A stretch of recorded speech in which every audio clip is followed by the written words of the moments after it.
Hi, everybody. Welcome to your Wednesday market call. My name is Lee Honish. I am the chief economist and founder of Home Advocates. All you have to do is go to Google and type in Home Advocates. There you can find out more about the company. I am joined on this call by our esteemed panel, the man I call our chief operating officer, but really he's a tremendous broker and mortgage broker and all around nice guy, ready to help you, much like I am. Fred Solomon, how are you, Fred? Hey, good morning, Lee. Outstanding. And quietly behind the scenes, the glue that makes this all work. So if you have complaints about me, just go to Home Advocates on Google, click on the communication link or the 800 number, leave a message. Lori will make me do it. Lori Neville's on the call as well. So if you have any questions, it's in the description right now, lee@honish.io. That'll get to her. We're doing some onboarding stuff, and I'll make sure by the end of the week she's got her own email. But if you have any questions, lee@honish.io. She looks at all those emails, and we are at the end of the month. So please put in your request. The new data source is tremendous. Everybody's enjoying it. Our Wednesday call is dedicated to the market. Each and every week we try to do this and try to give you our feedback from basically two very unique perspectives. Fred's really more on the retail side, day-to-day boots on the ground. And I give you my opinion since I am a former bank asset manager and executive. It was my job for many, many years to look at the data that I'm providing for you and make a decision for the banks that I work for on whether or not assets should be saved or liquidated or whatever. See, now you're all caught up. And if you really don't know, I'm the guy who invented the word mitigator. Yeah, 2007, nobody knew that word before me. I thought it was fun. Now everybody uses it like it's a real thing at the bank. It's not a real thing at the bank. I just thought I'd say it openly on this call. I will share my screen and we will jump right into this for everybody and talk about some of this data that's happening on the market. Fred, let's jump right into it. Again, just go to Google and type in Home Advocates. There's plenty of ways to contact us. There's contact forms, our 800 numbers listed here. A form will pop up, all of that. You'll get invited to our calls on Wednesday, as simple as that. Let's do NAR numbers first, Fred, since nothing's really changed. Pending home sales were only down about 1% in July. Again, much like I'm always concerned with this, are they adjusting based on the volume, or did we really have a good July? Was July the last of the good hurrah in your mind, Fred? Well, if you analyze negative 1%, if you analyze that, annualize, not analyze, well, maybe both. Maybe both. And annualize means you take -1 and multiply it by 12. Well, that would be -12%. There was a CNBC article that came out a few weeks back, and they said national pending home sales were down 20%.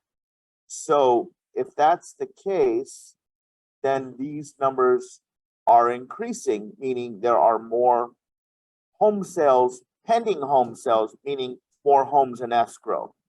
So that's what it means to me. I don't know. I haven't studied these numbers or analyzed them myself, but that's what it would show me if that's the case, that this -1.0. Yeah, I agree with you. That takes us into an existing sales, Fred, and based on that annualized thing, that number jumps on existing home sales pretty dramatically.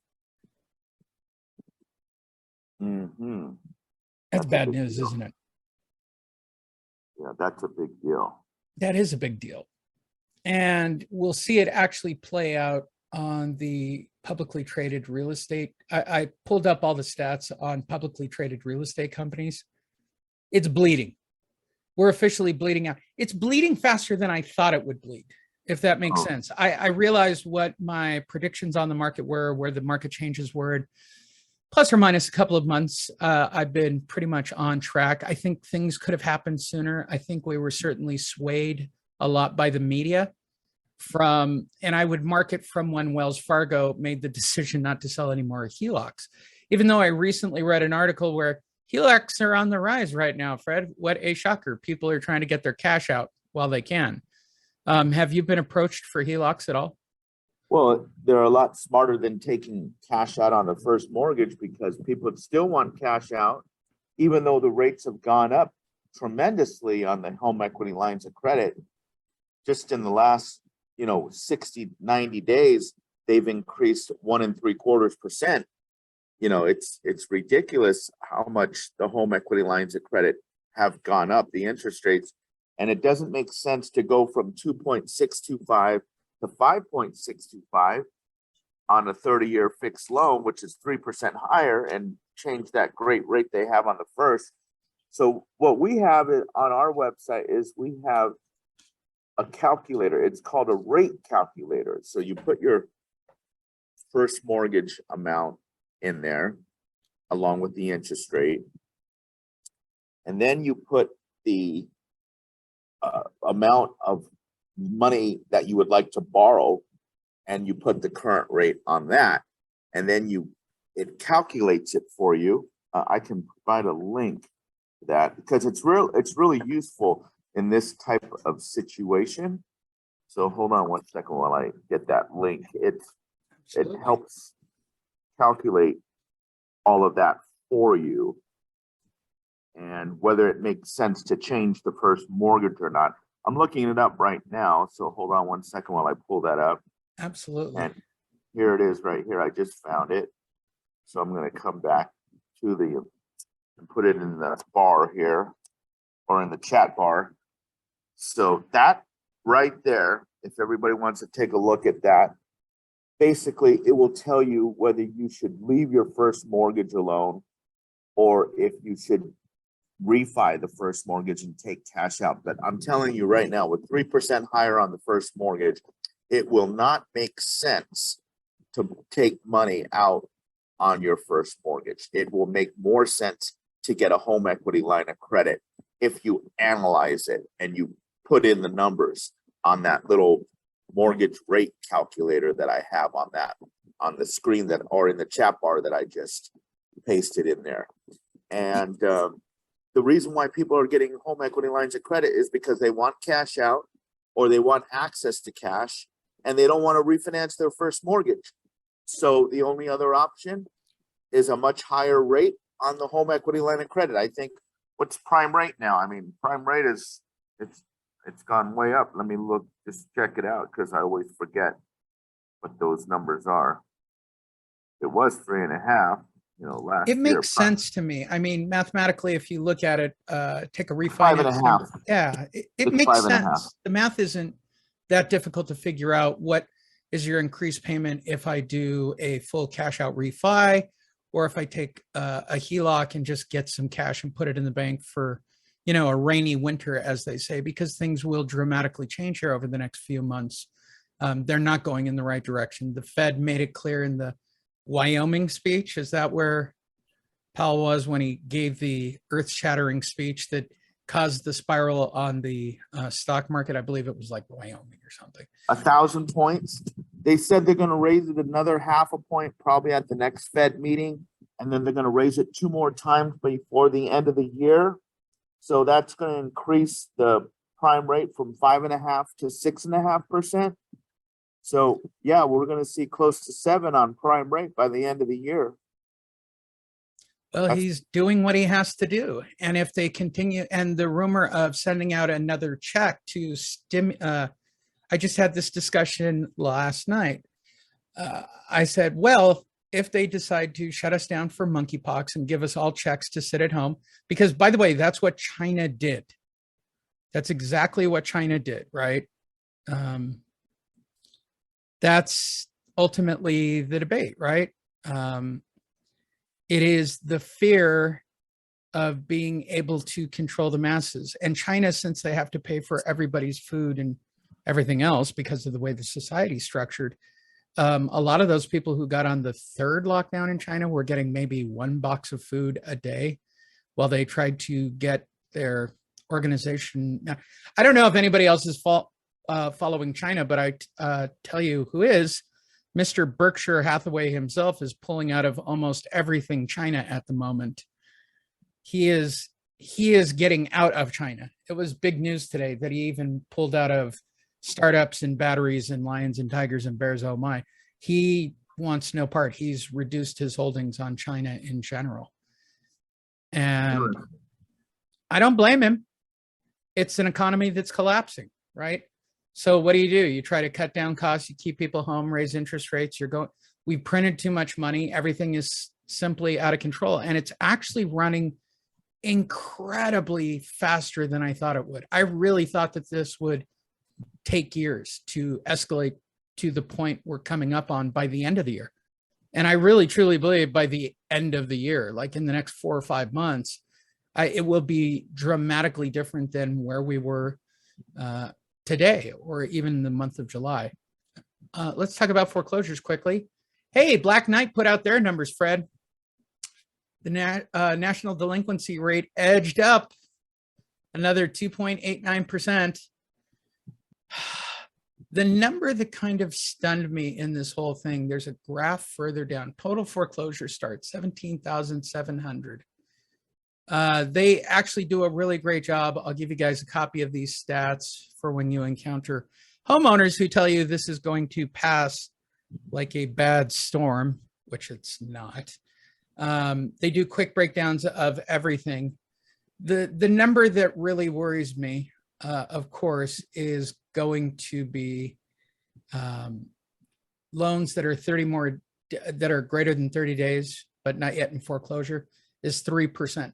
If you don't know anything about 2007 or you've never watched The Big Short, banks back in 2007 felt anything between a 2 and a 3% was catastrophic. Now it's commonplace. How crazy is that particular number? 3% of active loans. And this is not counting forbearance agreements again. I suspect that would add another point to it. They seem to just keep that as a separate thing. It's kind of frustrating to me. Number of properties that are 30 more days past due, but not in foreclosure, Fred. 1.5. That's a lot. That's a lot of property. That is a lot of property. 90 plus is at 500,000. And again, we're still talking another million that they're not talking about with forbearance agreements.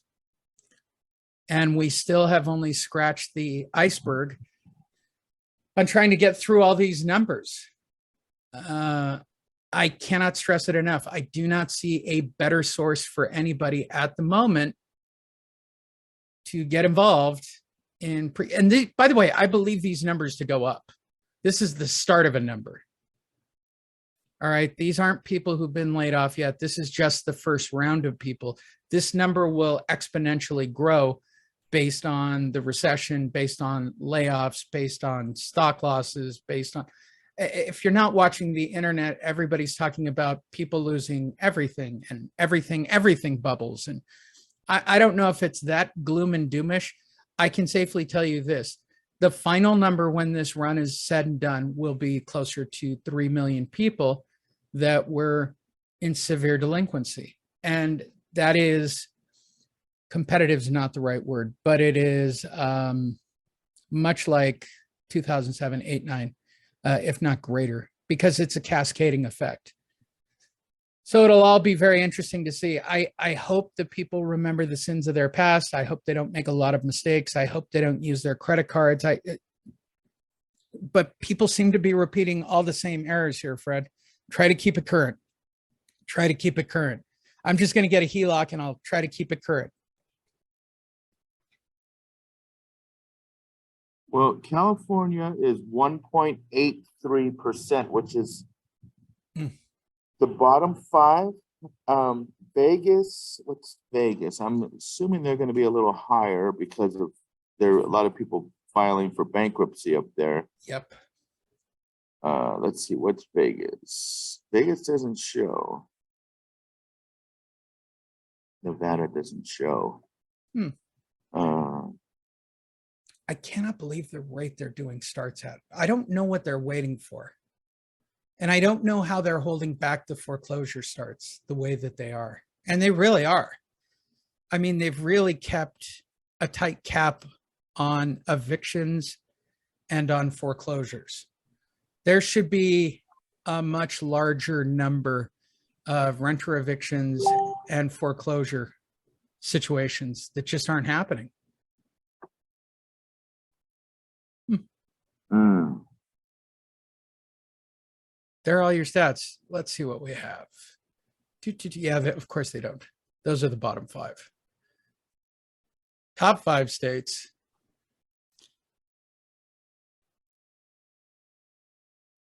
It's bad, Fred. It's going to be bad. It seems like um a lot of the numbers are getting better, even though they're still high. 30 days past due, it's up 32,000. 90 days past due is down 5,000. So 30 It days. just means that they must be looking for some kind of solution. I know loan mods aren't available on the market. I don't know if it's hard to say what servicers are doing to try to keep people in that. So for those of you who don't know, let me give a breakdown. 31 days at 5 p.m., you're 30 days late, you get nothing more than a couple of letters, maybe a couple of calls from a call center. And that happens until 91 days at 5 p.m. So you don't want it to go greater than 91 days at 5 p.m. That's when it escalates into what they consider the no man's land, right? Where generally 8 out of 10 of those files will never make a payment again. And generally speaking, will transfer titles. It's the reason we predominantly teach you guys how to work with homeowners in these situations. They are people that will ultimately transfer title 80% of the time after 91 days at 5 p.m. I don't know how true. I'm really having an existential crisis of, are numbers real anymore? Does that make sense? Right? So these numbers look a lot like the last numbers, but we're showing things that have changed a little bit month over month down, but year over year, we're like, they've stopped showing year over year numbers because year over year numbers are horrific. They don't play those up in these press releases anymore. So now we're just going for these little minor corrections month over month. Oh, foreclosure starts are down a little bit month over month. That's a good sign. I don't know if that's a good sign or not.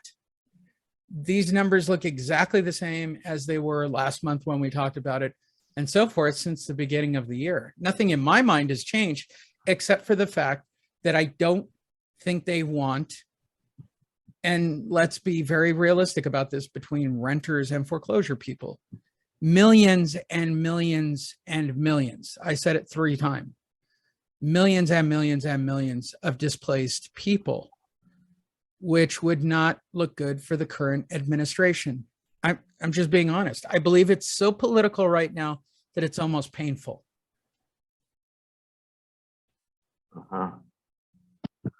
Well, here's the bottom line is that there's going to be opportunities, and there are states that have higher delinquencies, and those states are listed in that article. California is surprisingly low. I did not expect that. Colorado, Oregon, Idaho, believe it or not, Boise. There's a lot of people are moving up there too. Boise's got issues. Boise's overpriced. Again, where's the play out from prices being reduced? There's so many factors at play right now. And now we're going into a period of time where generally outside of, the West Coast and Florida, sales slow down dramatically on housing, right? So the value of housing is going to decrease nationally. That's inevitable at this point. And those are the numbers that will ultimately come out. And I'll go back to this. This is kind of a problem. Existing sales are on the decline, right? And that starts to play out when you look at basically every real estate stock that's out there, all of them, from big companies to small companies right now. What was the other one that I looked at? Oh, the housing market in its recession. This is a Barron's article, and they had an interesting fact in here. Yeah, right here. 16% of the GDP is based on housing, Fred. Isn't that a very encouraging thing if we're not talking about a recession, right? And probably why they're calling it a housing recession. But wouldn't 16% have kind of a huge factor in the gross domestic product, which is what they base the actual recession on? I could be an idiot on this stuff, but it would seem to me that 16% of the GDP, construction, which we know is down, rent, which we know is way too high and nobody's paying for it, plus evictions, and then typical housing sales is 16.6% of the GDP. And isn't it negative GDP that actually defines a recession? Yeah, 2 quarters in a row of equal or decreasing numbers. Exact definition. This is not an encouraging chart by any shape or form. And it's very brutally honest in its portrayal of why it will be a recession, period. Well, and it's connected to the recession. It's probably why they're using the word housing recession. I actually believe that they're going to blame the recession on the housing market. I totally project that one before the end of the year. So these hedge funds, some of them, we were talking about it yesterday, and someone verified, I forget who it was, that one of the hedge funds they were pulled out of 38 markets. Yep. And it's all because of data. The reason why these hedge funds pull out of markets to stop buying properties is because of data. So what that means, if they're pulling out of markets, what that means is they anticipate, because if you're buying these homes as a cash on cash return, right? If the rents are going up, from an investment perspective, it's a better cash on cash return if you can buy them at a lower price and have the same rents. But I think the hedge funds think that the housing market's going to get hurt by a recession, and that means people are going to lose their jobs, and that means that rental prices are going to come down. That would be the take that I would gather because they're pulling out of markets. But that's why I say you gotta watch. If 16% of this market is propped up by housing investment, right? Let's exclude the major metros for a second and talk about all the other cities and all the other states. It was very well thought of to go and purchase a house and turn it into a rental based on renting prices. And you were making, well above 5%. You were making close to 10%, some markets even 15% on your money, right? Even after costs and everything.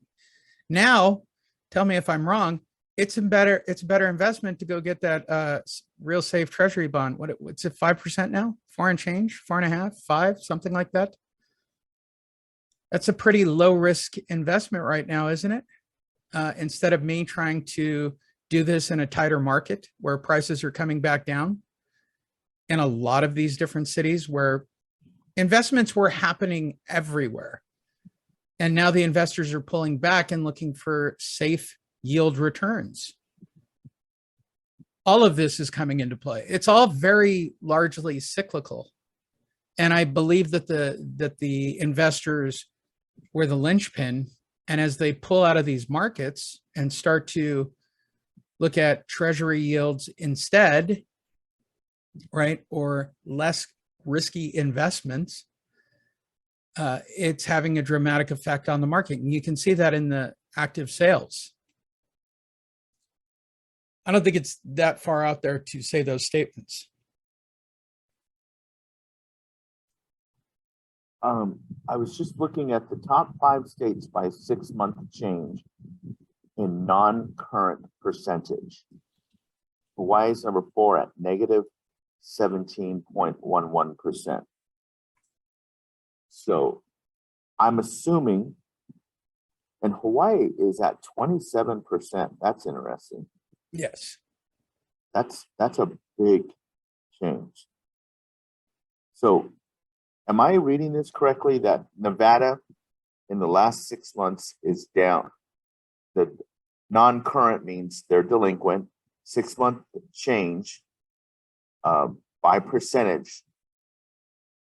So I'm assuming that it has increased by 17% by reading this, because the bottom 5 states are all lower numbers, which means that there is more current people, and the bottom, the top 5 would be the most delinquent. That's what I'm assuming. So that means that Nevada is definitely has more delinquencies in the Definitely. last 6 months. I agree. And I don't know if I look for quarterly numbers, month over month. I've been really turned off, especially based on, I just saw another housing report where we added another 11.5 million jobs. Well, what kind of jobs? I mean, seriously, I still can't afford anything. If I was a regular 9 to 5 schlub here in Vegas, right? Let's just say I got a really good marketing job with one of the hotels, maybe 60, 70, $80,000 a year. Let's say that I get a real plum job. Maybe I get it all the way to a little bit higher than that. Is it really enough for me to buy a house out here in that price range at the current prices? That isn't crawling with, people who want to crawl, where I have to have iron bars over my walls and windows, which many people in this town have to, right?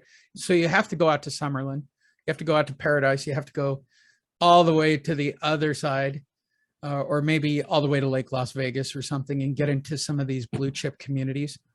They want, 6, 7, 8, 9 million, million, 1, 2, 3, 4, 5. They want real money for those properties.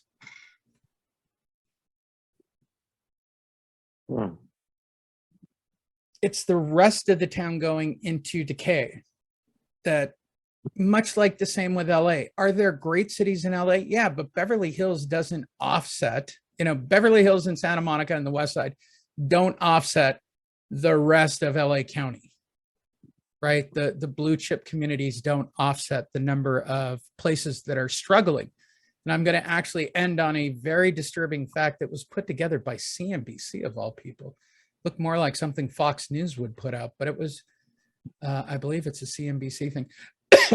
Excuse me.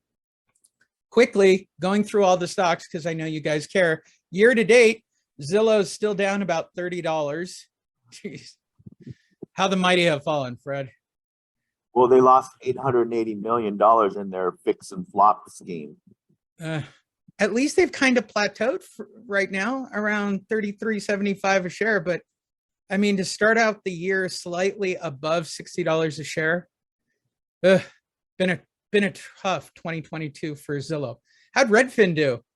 Ooh, they've lost 78% of their value, Fred. They're single digits. And I believe Lori told me that like Redfin agents are all getting picked up by Keller Williams. So again, I'll keep saying it. Keep an eye on Keller Williams. They're the interesting ones in this pile. Or somebody who's got enough cash to deal with it. But Redfin is single digits, Fred, and they're not really correcting it. Well, the market is slowing down. There's less activity. And when that happens, there's going to be less sales. And so that's just, the business is just going to be slow for the next year or two until the rates come down. And in order for the rates to come down, we got to have a recession. And so we'll see what happens. Absolutely. Open door. Watch the jobs market. Yeah, definitely. Open door. And GDP. By the way, Open Door has taken one of the bigger hits. They're down almost 70%. Started close to $15 at the beginning of the year, down to $4 a share. I think Zillow's going to, they've got the deal with Zillow, right? So they're going to get bought out. This is a buyout waiting to happen. You're at $4 a share. Boy, did they fall apart with this change out. You know, they can lay off all the people they want. They're going to file. I feel they're going to file for protection here. BlackRock's an interesting one. They're only down $236 a share. They're only down 25%. I mean, as real estate companies go, they're doing okay. They had that big sell-off not too long ago. They went a little more cash heavy. They got the stock back up a little bit.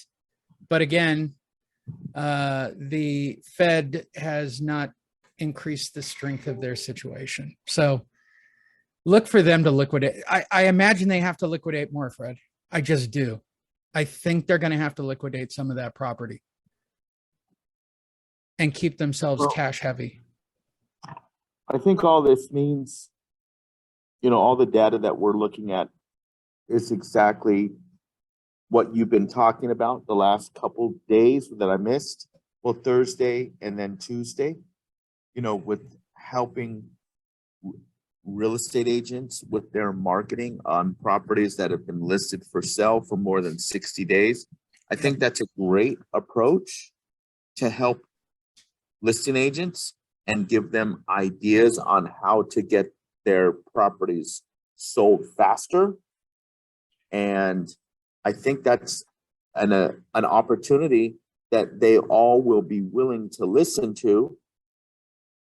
And if you can help realtors do that and generate leads for them, you'll be busier than you could handle, Lee. I'm quite sure of it. I'm sure that Lori has got big plans of chaining me to hopefully a comfortable desk chair. The one I'm currently using is not that comfortable. Fred Howard writes in, Keller Williams is not publicly traded. Yes, I'm well aware of it. But Keller Williams has had a burr under its saddle about EXP ever since they lost their CEO, I believe, or COO to EXP a few months ago. Trust me, we're going to talk about EXP in a minute, because I'm sure we all remember at the beginning of the year when they were having their lavish parties and doing all kinds of crazy things, and everybody was waving their stock dividends and how wonderful it was. I'll show you in a second where that's all at. But quickly, I want to talk about Wells Fargo. So the rumors are still generally persisting that they're getting out of the business, even though there has been no discussion about it. They have been discussing PennyMac, as well as AmeriHome and a few other companies taking over. So I wanted to look at Rocket Mortgage, who they also talk about. Rocket Mortgage is still tanking. Okay, they're down 50% year to date, and PennyMac is on the climb. Now, if I was looking at anyone right now, PennyMac is kind of, and I'm going to say this, PennyMac is kind of a redheaded IndyMac Countrywide redheaded stepchild spinoff thingy, since I know most of the people involved in this company. This is kind of all that group in some way, shape, or form that came up with PennyMac. There's no coincidence about that. Actually, it was Stan Curlin, and he used to be Mazzillo's partner. Yeah, there you go. At Countrywide. Right. And Countrywide is the spinoff of Loanworks. From Loanworks, you got Countrywide and you got IndyMac, and now we have PennyMac, Fred. Here's our new bank. Here's the new one. And if they pick up the slack and not make risky loans, which I hope they don't do, and pick up the slack for Wells Fargo, PennyMac's position, they could actually be one of the new generation of banks to kind of pop out of this. I'm actually feeling pretty strong about how they've played this. They haven't lost too much value year to date. PennyMac is really interesting for those of you that play the stock market. I think they're really interesting. I think they're very interesting when I look at all this data that's going on. PennyMac is running very well, Fred. Running very well. All things considered for them. EXP, as I often do, because so many of those agents just waved all those big checks around and how great they were doing at the end of 2021 and having wonderful Christmas parties, and you just don't know how great it is. Well, at the moment, they're 61% down year over date. They've lost 20% of their value year over date. But I will keep saying it. If they get below $10 a share, $9.99, I still think that Keller Williams is going to swoop in and grab this company. And or somebody, Zillow. I like Zillow getting involved. Somebody's going to take advantage of their stock being that low and picking up all those agents. I don't think it's a bad concept at all. It's a tough model right now. It's a really, really tough model, Fred. So there you go. There's your stock updates. There's your complete market update. The one thing that I found that was incredibly unbelievable, who put this up? MSNBC. And if you don't know, that's considered left. U.S. Civil War likely within the next decade. By the way, this is yesterday, right?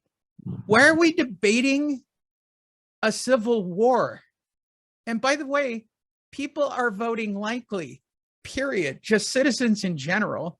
Democrats are, independents and strong Republicans are. Why are we debating a civil war, Fred? Why are they even bringing the topic up? Right? I couldn't believe the whole thing. And it basically goes back to recessions, jobs, food, water, gas prices, supply chain issues. How frustrated are people where this is an act? This isn't, and I'm going to say it again, this isn't Fox. This isn't the Freedom Network over on the far right. This is MSNBC, the most vanilla left-wing group you can get, who went out and put this actually on the air. This is something you got to look at. So if people are unsure or people don't have confidence in the market, they're debating things like civil war. Can I say that word again? Civil war, Fred. That's crazy. Oh my God. I can't believe this came out yesterday. I really can't. Don says it's because of the threats of riots in the street if Trump is indicted. That's only 54% of them. I'd like to know about these strong Democrats where 40% of them believe, yeah, probably going to happen. What? You're Democrats. You're not supposed. Independents think that way. They're actually way in the this is a mind-blowing thing to look at, okay? Because these are buyers, these are sellers, these are renters, these are people who aren't getting baby formula, these are people who are affected by food chain and supply shortage. This is crazy, Fred. I'm going to go with Jim. I think it's all about ratings, and I think it's all about advertising revenue. So I like Jim's answer because I've been in media long enough to know that if it bleeds, it leads. All about. This is as big a bleed as it gets. I've never even heard anyone talk about something like this. And when I went through my daily cycle of looking at what the trends were, right? Who's crazy, who's not crazy, who is handling it right? Stock market's down again for the third or fourth or fifth consecutive day overall. Like it's all taking kind of a hit based on the Fed. I get that, and it's going to be that way. And he's going to raise the rate again, and it's going to have an effect. He's doing exactly his job. He has no choice. We need a recession. We need to. I can't stress it enough. I will grab the video off our website. You can go to Home Advocates and click on video, and that will actually take you to the big giant archive page of things that I actually put online. You can click on videos, right? And scroll all the way down back to some early lease stuff. Early. And there is a great piece on here called How Money Works. And it talks about recessions, inflations, and what to do about the value of money. But there is a piece on here where they talk about, we always talk about inflation, not deflation. And deflation of the dollar is part of the natural cycle, right? And that's what we're going through. We need the dollar to have greater value. And I think it's all the way down here at the bottom. By the way, there's the very first front door of the monster ever, by the way, still on here. That's the very first homeowner appointment for the monster marketing product 9 years ago. That'll tell you how long. Here it is with Rand Paul. I'll give you guys a copy of this link. This explains exactly how the dollar works. You should watch it. It's not mine. I'd like to say it's mine, but we knew the people who shot the actual movie. I believe it's Zeitgeist, but it's literally Ron Paul in Senate going, like, losing his mind over, inflation and deflation, and explaining it very succinctly. And you should know how the dollar works and why this is all such a car crash at the moment. There I am with hair right there to the right, Fred. I look horrible. That's almost the exact same hair I had just a few days ago. Oof. Not a good look. Not a good look. It's either goatee, shaved head, or go completely clean cut for me, I guess.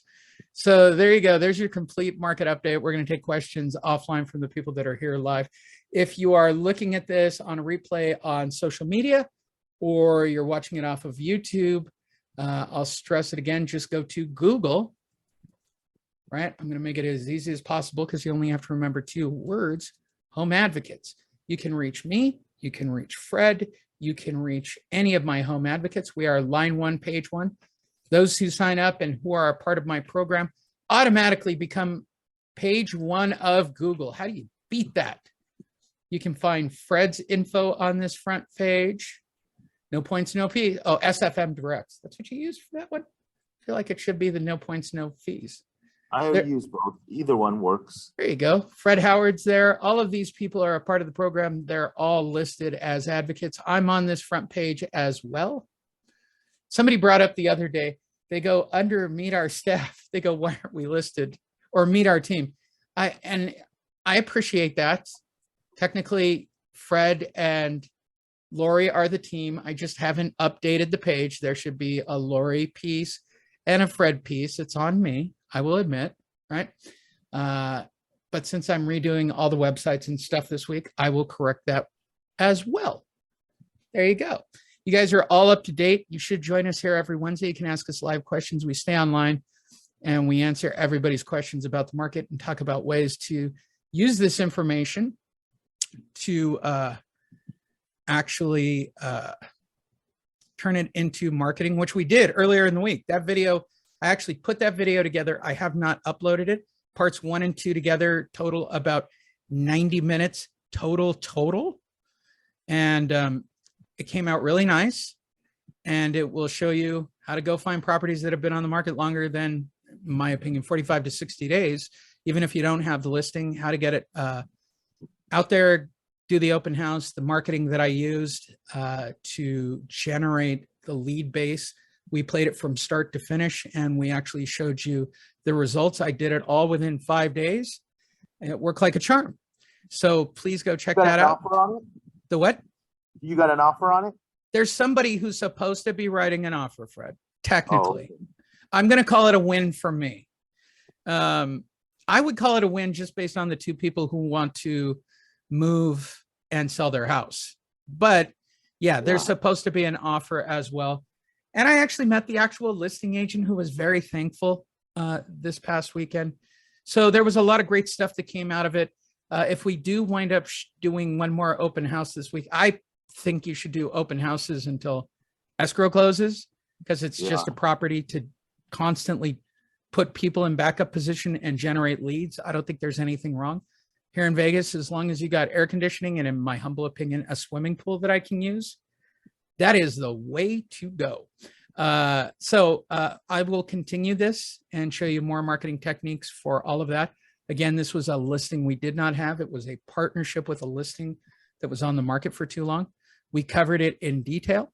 Just go to Home Advocates, click on the video section. It will be posted there on our video archive page, or check your email if you're part of our list.